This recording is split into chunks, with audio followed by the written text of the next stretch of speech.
CDS बनने का गौरव एक बार फिर देवभूमि उत्तराखंड के सपूत को मिला है। इससे पहले ये जिम्मेदारी जनरल बिपिन रावत के पास थी। देश के पहले सीडीएस थे, लेकिन 9 महीने पहले एक विमान हादसे में हम सबको उन्हें खोना पड़ा। चीन की रग रग से वाकिफ, बालाकोट एयर स्ट्राइक के मास्टरमाइंड और आतंकियों का जड़ से सफाया करने में माहिर पौड़ी के रहने वाले लेफ्टिनेंट जनरल अनिल चौहान अब देश के दूसरे सीडीएस बने हैं। सेना में 40 साल बिताने वाले लेफ्टिनेंट जनरल अनिल चौहान जब जम्मू कश्मीर गए तो इन्होंने आतंकवाद विरोधी ऑपरेशन को सक्सेसफुली अंजाम दिया। जब पूर्वोत्तर पहुंचे वहां इन्होंने उग्रवाद का सफाया किया। सेना की तरफ से मिली हर जिम्मेदारी को इन्होंने बखूबी एक पहाड़ी शेर की तरह निभाया। तभी तो रिटायरमेंट के बाद भी इन्होंने चैन की सांस नहीं ली, बल्कि देश की सुरक्षा और रणनीति को तय करने में काम करते रहे। अपने शानदार काम की वजह से अनेकों सम्मान से नवाजे भी जा चुके हैं। अब ये न सिर्फ बतौर सीडीएस देश की सेवा करेंगे, बल्कि भारत सरकार के सैन्य मामलों में भी बतौर सचिव काम भी करेंगे। न्यूक्लियर कमांड अथॉरिटी के लिए सैन्य सलाहकार के तौर पर भी काम करेंगे। तीनों आर्मी चीफ अब सीडीएस अनिल चौहान को रिपोर्ट करेंगे। आप सीडीएस अनिल चौहान की भोली भाली सूरत और क्यूट सी स्माइल पर मत जाइए। देश विरोधी ताकतों के खिलाफ जब इनका दिमाग चलता है, दुश्मन पलक झपकते ही ढेर हो जाते हैं। ऐसे में इनकी कैप्टेंसी में देश की ताकत में कितना इजाफा होगा, दुश्मनों का क्या हाल होगा, पाकिस्तान और चीन के साथ भारत कैसा डील करेगा, क्या कहती है सीडीएस अनिल चौहान की कुंडली, बता रहे हैं देवी के doctor Shripati Tripathi ji. Lieutenant general Anil Chauhan Bharat के दूसरे नए सीडीएस बने हैं। बालाकोट के मास्टरमाइंड चीन पाकिस्तान को हमेशा के लिए ढेर कर देंगे। नमस्कार, मैं हूं डॉक्टर श्रीपति त्रिपाठी। अनिल चौहान की सूर्य कुंडली वृषभ लग्न की है और इनकी राशि जो है वह वृश्चिक राशि है। लग्न में सूर्य बुध एवं मंगल विराजमान है। तीसरे स्थान में राहु जो है वह विराजमान है। व्यय स्थान में जो है वह गुरु, शुक्र एवं शनि स्थित है। बुध की महादशा में चंद्रमा का अंतर चल रहा है।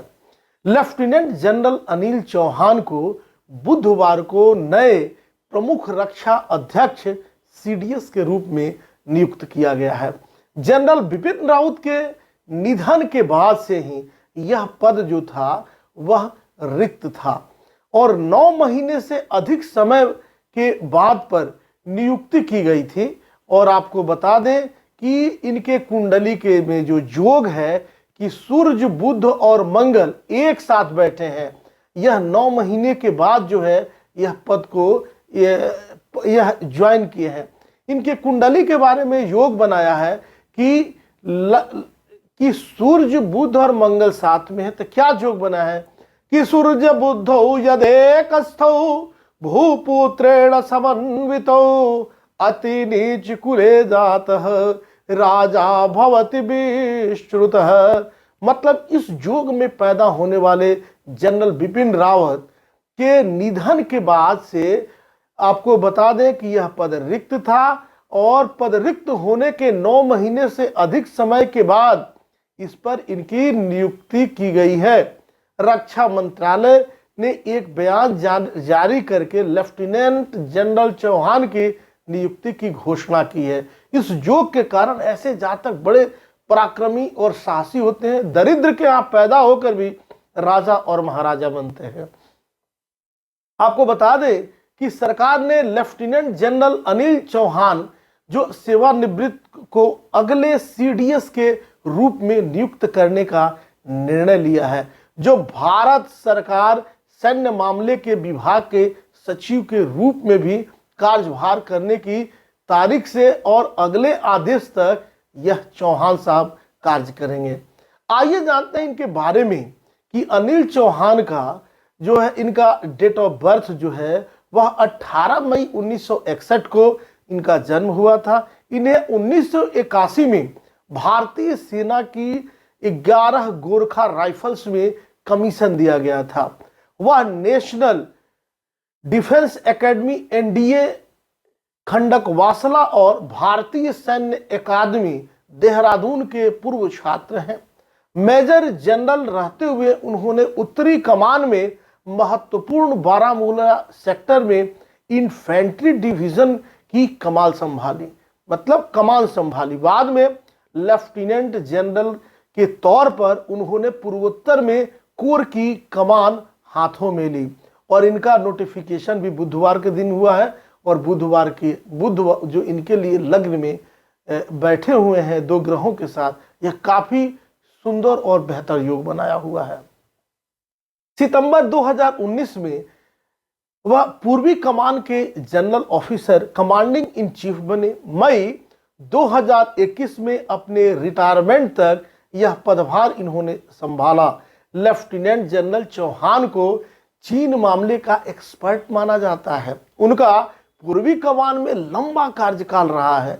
31 मई 2021 को वह पूर्वी सेना कमांडर के रूप में ही रिटायर हुए थे। पूर्वी कमान का कार्यभार संभालने से पहले 2019 में बालाकोट हवाई हमले के दौरान वह सैन्य संचालन महानिदेशक DGMO थे। उनका करियर लगभग 40 साल का है। Lieutenant general Chauhan operation sunrise भी रचनाकार थे।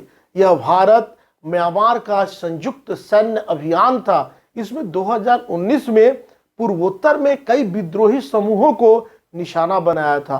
पिछले साल रिटायरमेंट के बाद इन्हें राष्ट्रीय सुरक्षा सलाहकार अजीत डोभाल की अध्यक्षता में NSCS के सैन्य सलाहकार के रूप में नियुक्त किया गया था। इनके राहु भी प्रबल है, विरोधी को नेस्तनाबूद कर देते हैं। अनिल चौहान 31 मई 2021 को भारतीय सेना से रिटायर हुए थे। सेना से रिटायर होने के बाद भी इन्होंने राष्ट्रीय सुरक्षा और रणनीतिक मामलों में योगदान देना जारी रखा। सेना में उनकी विशिष्ट और शानदार सेवा के लिए लेफ्टिनेंट जनरल अनिल चौहान को परम विशिष्ट सेवा मेडल, उत्तम युद्ध सेवा मेडल, अति विशिष्ट सेवा मेडल, सेना मेडल और विशिष्ट सेवा पदक से सम्मानित किया गया। जनरल बिपिन रावत की पिछले साल मौत हो गई थी। तमिलनाडु में जिस हेलीकॉप्टर में वह सवार थे वह क्रैश हो गया था। तब से CDS का पद जो है वह खालिज था। इस दुखद हादसे के 9 महीने के बाद केंद्र ने अनिल चौहान की नियुक्ति का ऐलान किया है। वह अगले chief of defence staff CDS होंगे। भारत सरकार के सैन्य मामलों के विभाग के सचिव के रूप में भी वह काम करेंगे। आपको बता दें कि 61 वर्षीय चौहान कार्यभार ग्रहण करने की तिथि से सैन्य मामलों से जुड़े विभाग के सचिव के रूप में भी कार्य करेंगे। लगभग 40 वर्षों से अधिक के अपने करियर में लेफ्टिनेंट जनरल अनिल चौहान ने कई कमान, स्टाफ और महत्वपूर्ण पदों पर कार्य किया है। इन्हें जम्मू कश्मीर और पूर्वोत्तर का भारत में आतंकवाद विरोध अभियानों का व्यापक अनुभव है। लेफ्टिनेंट जनरल चौहान पिछले साल मई में सेवानिवृत्त हुए थे। उस समय वह पूर्वी सेना कमांडर के रूप में कार्यरत थे। आपको बता दें कि लेफ्टिनेंट जनरल अनिल चौहान का जो डिटेल्स है वह 8 मई 1961 को हुआ था और इनके बारे में मैंने पहले भी बताया कि यह भारतीय सेना की 11 गोरखा राइफल में कमीशन, इन्हें उस राइफल्स में कमीशन प्रदान किया गया था। वह राष्ट्रीय रक्षा अकादमी और कई जो है भारतीय सैन्य अकादमी देहरादून के पूर्वीय छात्र भी हैं। मेजर जनरल के रैंक में इन्होंने उत्तरी कमानों में महत्वपूर्ण जो है बारामूला एवं इन्फेंट्री डिवीजन की भी कमान इन्होंने संभाली थी। इनकी ग्रह दशाएं बता रही हैं कि इन्हें निश्चित रूप से अब यह पद जो इन्होंने संभाला है आने वाले समय में निश्चित रूप से लाभ होगा और हिंदुस्तान का मान जो है, सम्मान जो है और यह बेहतर ये करते चले जाएंगे। ग्रह दशाएं इनकी बता रही हैं क्योंकि जो दशा है उसी से बेहतर हिंदुस्तान को भी यह दिशा देंगे। आपको बता दें कि संयुक्त राष्ट्र मिशन के में भी इन्होंने काम किया। सेवानिवृत्त होने के बाद भी इन्होंने राष्ट्रीय सुरक्षा एवं रणनीतिक मामलों में योगदान देना जारी रखा। सेना में विशिष्ट और उल्लेखनीय सेवा के लिए लेफ्टिनेंट जनरल अनिल चौहान को परम विशिष्ट सेवा और कई सारे पदक भी मिला, जो मैंने पहले आपको बता चुका है।